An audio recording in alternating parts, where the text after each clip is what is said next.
Art Mart of Boone is offering creative ways for you to give the gift of art by taking the guesswork out of giving and offering a gift registry where every artist can create their own wish list to share with family and friends and receive an additional 10% off. How about a gift with a personal touch? At Art Mart, you'll find everything you need to create that something special for that someone special. And a surprise gift for every artist in your life, an Art Mart gift certificate for their choice from the widest range of art supplies in the area. Serving art and artists for over 35 years with knowledgeable and personal service. Art Mart and Academy on Boone Heights Drive. I'm Sherry Johnson, Watauga County Arts Council, and today we're in the Macy Jones Gallery. We're hanging another show, and I'm real excited to introduce you to Gary Nemcosky. Gary's a longtime friend of the Arts Council. You've been around, how long have you been in the Boone area? About 20 years, 20 and a half. Wow. Something like that. Wow. That was before I even came here. Not much earlier. And you and your wife, Ann, have lived in the area. You're a professor at Appalachian in the art department. That's right. And she's a part-time professor and a homeschooling mom. Is that right? She's homeschooling, but she's really not teaching anymore. Oh, she's not.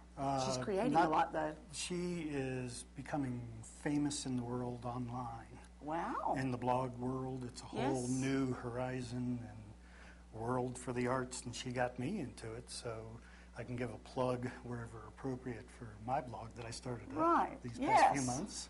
And so you can see all the artwork. She was your inspiration, I gather. Absolutely. We're looking at some of Ann's work and talking a little bit more about her. She's in the Open Door Gallery, which you and I were agreeing was a great place for her work because her work is it's more detailed than yours. Mm-hmm. It's something that we were saying, you know, when you come up really close, it's a completely different experience from what you have 10 or 12 feet away. There's all kinds of stuff in this work. I know it won't show on the camera, so we're going to have to tell them about it, but I was looking at for example, the sky here, and you said she does it over a textured board. I think this particular one, she uses a lot of different materials, from textured papers to textured panels to various types of papers. So she's really playing with this stuff. Oh, yeah, she's been exploring this. Mm-hmm. Well, if you saw that show that you brought up earlier, she had those apples. Right. No, she had the leaf and that. And the red leaf. Mm-hmm. And then a landscape. It's very meticulous work. You keep a sharp pencil. This is maybe a much more comfortable size as far as scale, but yet she'll do one like this, and it just takes a long time to build up the layers. Mm-hmm. But in doing so, I think you would agree with me, Cherry, that it makes the color luminous. It really does. In its layers. Mm-hmm. Yeah, and the more she adds to it, the more that way it becomes. Mm-hmm. And this piece over here is a clear example of that. I mean, with the darker tones of the sky here, it's just rich, with color and with, I'm sure, we're up close right now, but from a distance, it almost looks like a painting. But when you get up really close, you can tell that she's done this with pencils. Yeah. And it's astounding to me that someone, I'm sorry, I'm not good with pencils, not like that. And so to me, it's amazing that someone can take a pencil and just keep working with it and doing something this interesting. Yeah, I think she's even described the process, in a sense where you get in that mindset. It's almost Zen-like in quality. If you're an impatient person, you're not going to get very far with the medium. That probably is why I don't do pencil.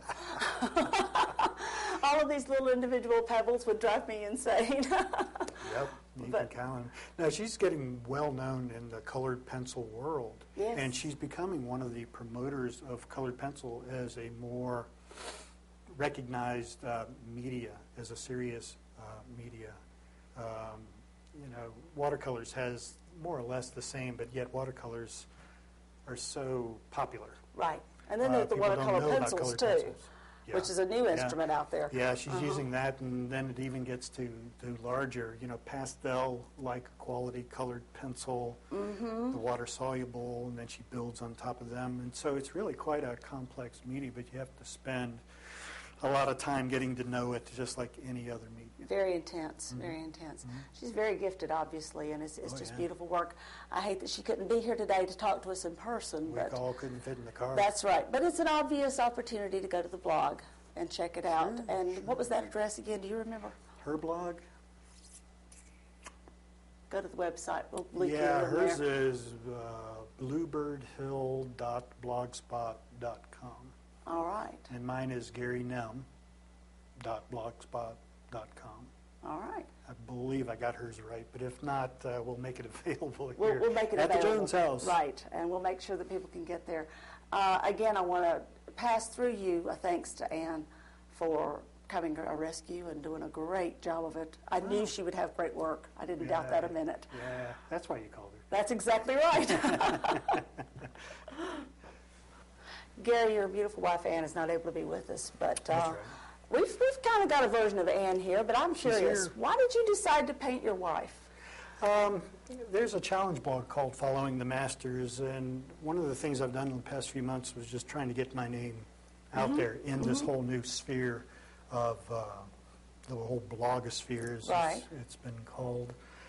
This particular piece, was more or less given any way we would want to imitate or copy or somehow show inspiration from our favorite artists. It was open how we interpreted I it. see. Wasn't a specific artist given? You were able to No. choose that artist? No, who's my favorite artist? Okay, so who is your favorite artist? Well, one of them. Certainly, you can only say one, but Vermeer's always been important to me.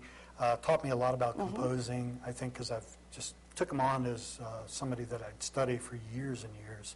Oh, wow, I didn't realize Effects that. of light, technique, so on, so on. So here you see Anne sketching, and it's a portrait, but at the same time you see some of our kitchen in the background. We really don't have, a kitchen floor that looks like that.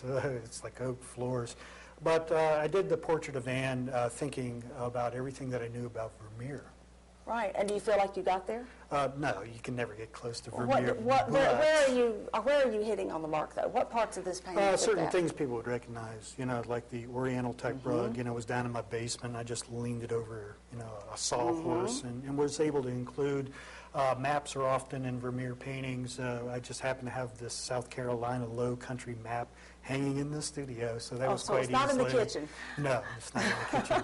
And but the rest of it, the still life-like, Right. showing the effects of strong directional light, but yet Contrast, trying to diffuse it in a fuzzy sort of way, How is cool. what Vermeer is all about. One of the cool things about being an artist, too, is unlike a photographer, who kind of has to take what's there and turn it into something, really cool.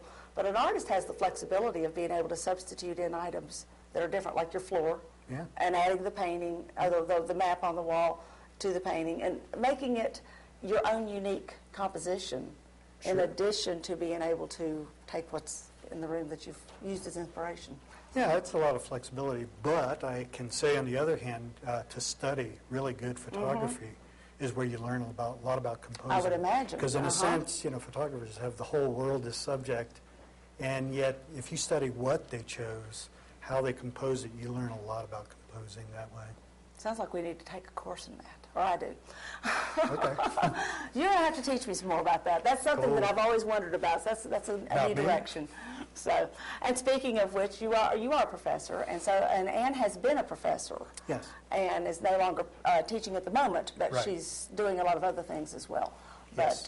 But now, what did she teach? 2D design primarily. Okay. And you're current teaching. 2D design and all levels of painting. Explain for those who don't know, what's 2D design? Two-dimensional design. Every art major has to take our foundations level two-dimensional design course. And, As in flat work, as opposed to Yeah. three-dimensional work. right. Well, Right. they take that too. Yes, they do. But Not from what me. you're teaching is the two-dimensional work. That's right. So there's a whole other life out there being a professor in addition to being an artist. They expect it. But we're very grateful to Anne for stepping forth and All helping right. us Well, with thank this. Ann, everybody, by coming to look at her work. That's right. And be amazed like the rest of us.